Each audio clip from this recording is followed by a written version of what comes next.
بتبدأ الحكاية بجون، البنت اللي عندها 7 سنين وخيالها واسع جدا، وعشان كده مامتها كانت دايما بتلعب معاها. وجون كانت بتتخيل ان في ملاهي سحرية اسمها وندر بارك، وبتتخيل ان العرايس بتاعتها هم اللي بيشغلوا مدينة الملاهي دي. وعرايسها كانوا خنزيرة صغيرة اسمها جريتا، وأنفد اسمه ستيف، ودب اسمه بومير، ورئيسهم القرد بينات. وفي عالم جون الخيالي بنشوف فريق الحيوانات وهم بيستعدوا ليوم جديد في مدينة ملاهي وندر بارك. وبمجرد ما جون وأمها بيبدأوا يلعبوا في أرض الواقع، الأطفال وأهاليهم بيوصلوا لمدينة الملاهي الخيالية، وفريق الحيوانات بياخدوا بالهم من مدينة الملاهي، وأي عطل بيحصل بيصلحوه فورا. وفي أرض الواقع مامي جون بتحط في إيد العروسة بنات قلم، وبتقرب من ودنه وبتقوله على فكرة لعبة جديدة علشان الأطفال في مدينة وندر بارك يكونوا مبسوطين. ومن الناحية التانية بنشوف بنات وهو بيسمع صوتها، وبعدها بيحرك قلمه السحري وبيصنع بيه اللعبة اللي هي قالت له عليها. واللعبة بتعجب الأطفال جدا، فبيشكر بنات صاحبة الصوت من غير ما يعرف هي مين. وفي أرض الواقع لما جون بتسأل أمها إذا كانت ممكن تخلي وندر بارك حقيقية، فبتقول لها مامتها إن وندر بارك فعلا حقيقة عايشة جواها. وهنا بابا جون بيدخل الأوضة وبيقول لجون إنها لازم تنام دلوقتي علشان الصبح تروح المدرسة، فمامتها وباباها بيتمنوا لها ليلة سعيدة وبيسيبوها علشان تنام. وفي الأثناء دي بتقرر جون إنها تأسس ملاهي وندر بارك في الواقع، وعشان كده تاني يوم الصبح بتكلم بانكي جارها وزميلها في المدرسة وبتقوله النهاردة عندنا مهمة سرية. وبعد شوية بيتقابلوا وبيجمعوا كل أطفال الحي، وكل واحد فيهم بيجيب خشب ومسامير وسنارات، وبيبدأوا يبنوا مدينة ملاهي وندر بارك. ولما بيخلصوها جون وبانكي بيجربوا أول لعبة، واللي بتكون خطيرة جدا وبتخرج عن مسارها وبتمشي في الشارع، وبتكون السبب في خسائر كتير بتحصل في الحي. وأبو جون هو اللي بيدفع تمن كل التلفيات اللي حصلت. وبعدها رجال المطافي بينصحوا أبو جون إنه يدخل بنته مدرسة عسكرية علشان تتعلم الانضباط والالتزام بالقوانين. وجون بتكون خايفة جدا من عقاب أبوها ليها، لكن أمها بتطمنها وبتقول لها إنها عارفة إن عندها خيال واسع، لكن لازم تفكر كويس وما تعملش حاجة ممكن تضرها. وتاني يوم جون وأمها بيبدأوا يرسموا مخطط لمدينة الملاهي، وبعدها بيبدأوا يصنعوا في أوضة نوم جون نموذج مصغر من ملاهي وندر بارك، وبيستخدموا تروس ومجسمات ألعاب من المعدن. ومامتها دايما بتهمس للعروسة بنات بألعاب جديدة علشان ينفذها. وفعلا الملاهي بتملى أوضة جون وبتتمد لباقي البيت، وجون بتكون سعيدة جدا وهي بتلعب مع مامتها. لكن للأسف بعد فترة مامة جون بتتعب وبتعرف بنتها إنها مضطرة تسيبها فترة وتروح تتحجز في المستشفى، فبتحزن جون جدا. وقبل ما مامتها تمشي بتكتب اسم جون على جزء من مخطط نموذج الملاهي المصغر، وبعدها بتودع جون وبتروح على المستشفى. وساعتها جون بتكون حزينة جدا، ومن بعدها بتحاول إنها تلعب لوحدها لكنها ما بتقدرش،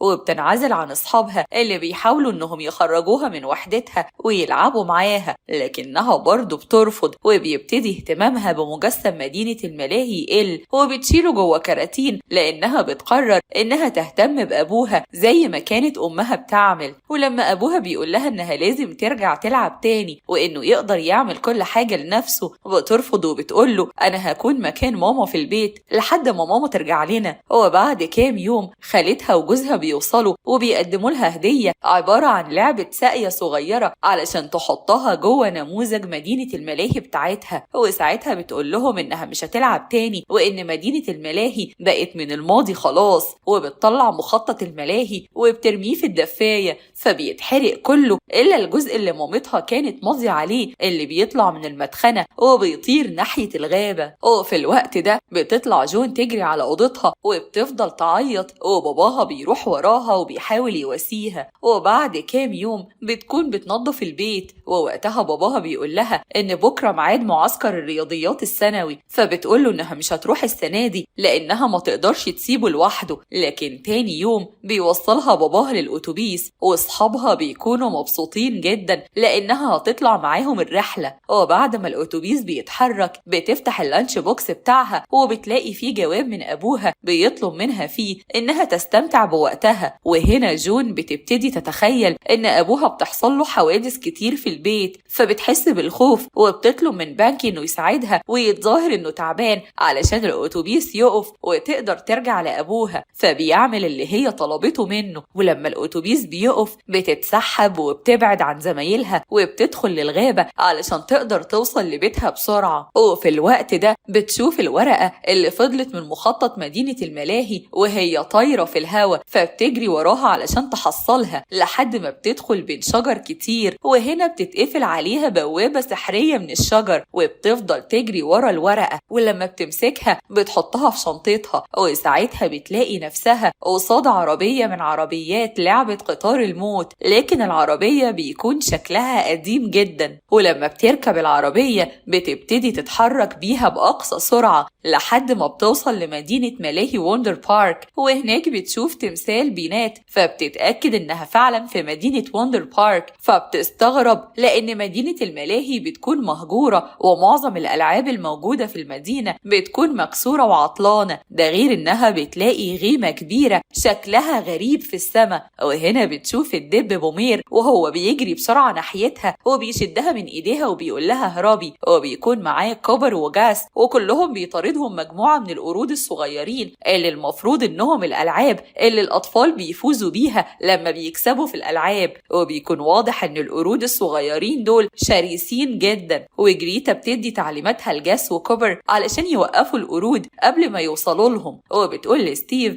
انت هتكون الطعم وهتجري لحد صاروخ الألعاب، ولما يدخلوا وراك هتهرب وهتقفل عليهم. وفعلا خطتها بتنجح. وفي الأثناء دي بتحاول جون تهرب وشنطتها بتقع منها، فجاس وكوبر بيلاقوها. وبعدها جون بتعرف منهم إن من مدة التروس اللي بتشغل الملاهي عطلت من غير أي سبب، ووقتها ظهرت غيمة الظلام العملاقة اللي غطت السماء وحولت العرايس الظريفة لوحوش بتطاردهم في كل مكان ودمرت مدينة الملاهي. ولما بينات حاول يشغل التروس مرة تانية القرود خطفوه، ومن يومها مرجعش تاني. وهنا جون بتوريهم الجزء اللي فاضل من الخريطة، وبتقول لهم أنا وماما اللي اخترعنا ملاهي ووندر بارك، واللي بطريقة غريبة جدا اتحولت لملاهي حقيقية. وفي اللحظة دي العرايس المتوحشة بيقدروا يتحكموا في لعبة على شكل عنكبوت كبير، وبيطاردوا جون واللي معاها، فبيجروا بسرعة علشان يهربوا منهم. ولما جون بتحاول تخرج من الملاهي بتلاقي نفسها رجعت لها تاني، وساعتها كلهم بيجروا لحد ما بيوصلوا للمكان اللي جريتا واللي معاها عايشين فيه. وهناك بومير بيقدم لهم الأكل، وبيقول لجون إن الطريقة الوحيدة علشان تخرج من الملاهي هي إنهم ينجحوا في الوصول للتروس وتشغيلها مرة تانية. وهنا جاس بيقول لهم إنهم حاولوا يشغلوها كتير جدا لكن كل مرة كانوا بيفشلوا. فبيقول له بومير لو فعلا جون هي اللي اخترعت ووندر بارك فتبقى هي الوحيدة اللي هتقدر تشغل التروس مرة تانية. فبتقول لها جريتا لو انت اللي اخترعتي ووندر بارك اثبتلنا كلامك. فبتقول لها ان ستيف بيحب يشرب الشاي جنب الشباك ودايما بيضيف ليه لبن بالموز. فكلهم بيتصدموا لان كل المعلومات اللي قالتها عن ستيف صح. وجريتا بتقول لها انها هتساعدها علشان توصل للتروس لان مفيش قدامها اي حل تاني. وبيروحوا كلهم على مكان التروس، وهناك جون بتتفاجئ لان التروس معقدة جدا بعكس النموذج اللي هي ومامتها صنعوه في ارض الواقع. وبتطلع مخطط التروس اللي معاها، لكن المخطط كله بيكون متغطي بالإمضة اللي أمها رسمتها عليه قبل ما تسيب البيت وتروح المستشفى، فما بتعرفش تشوف المخطط كويس. وفي اللحظة دي القرود بيرموا عليهم سهام خشبية، فكلهم بيهربوا من المكان وبيجروا بسرعة. وساعتها الورقة بتطير من إيد جون فبتجري وراها، وكلهم بيحصلوها لحد ما بيوصلوا لمنصة زجاجية عالية جدا. ووقتها بيتفاجئوا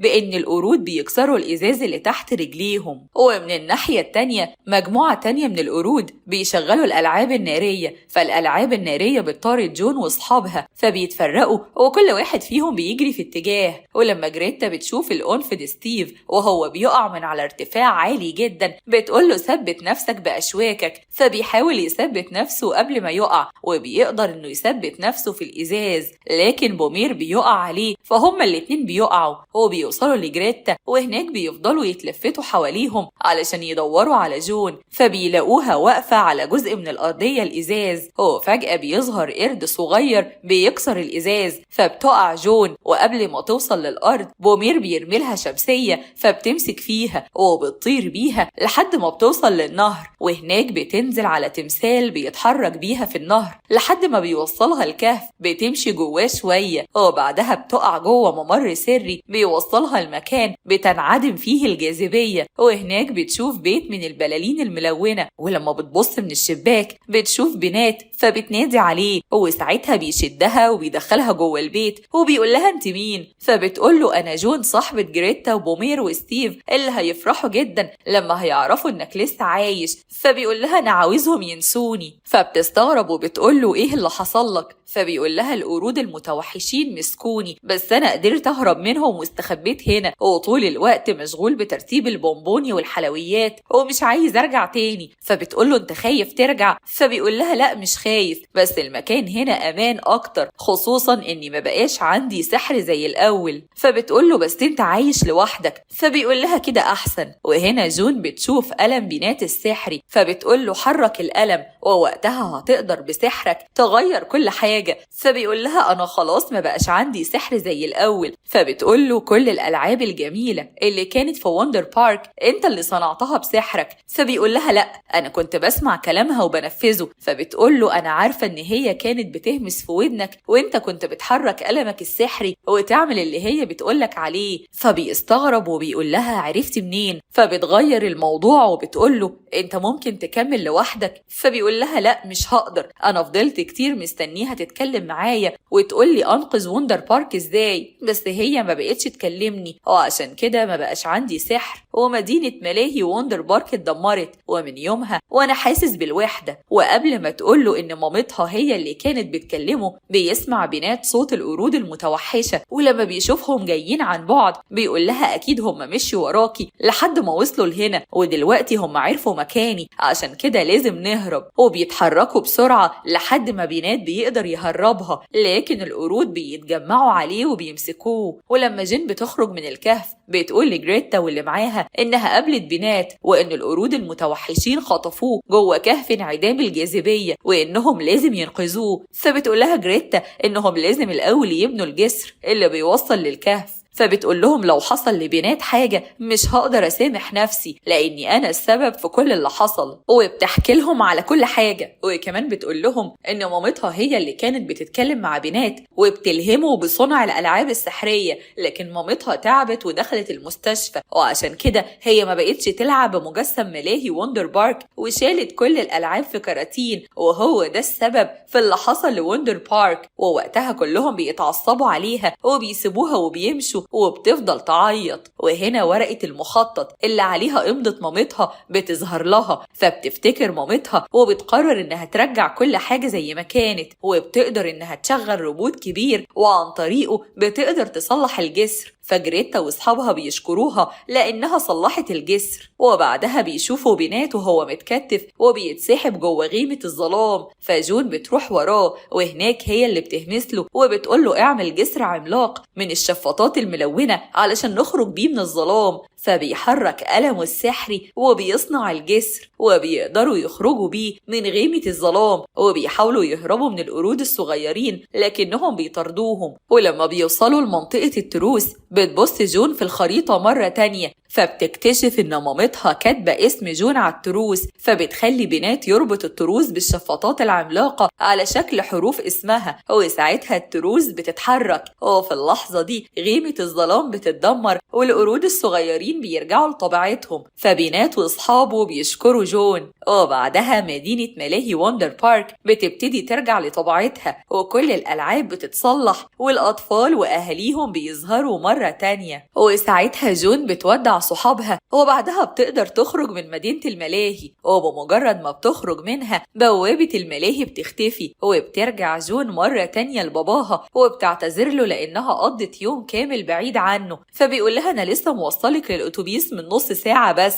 فبتستغرب شوية، بس بعدها بتخرج مجسمات مدينة الملاهي من الصناديق وبتلعب بيهم مرة تانية. وبعد كام يوم بترجع مامتها للبيت، فبتفرح جدا، وبعدها بتجمع كل أطفال الحي علشان يلعبوا معاها بمجسم مدينة وندر بارك اللي هي ومامتها صنعوه. وفي نفس الوقت بتهمس للعبة بنات باللعبة الجديدة اللي هيصنعها في مدينة وندر بارك. ومن الناحية التانية بنات بيسمع جون وهي بتهمس له باللعبة الجديدة اللي هيصنعها بسحره، فبيحرك قلمه وبيصنع اللعبة السحرية.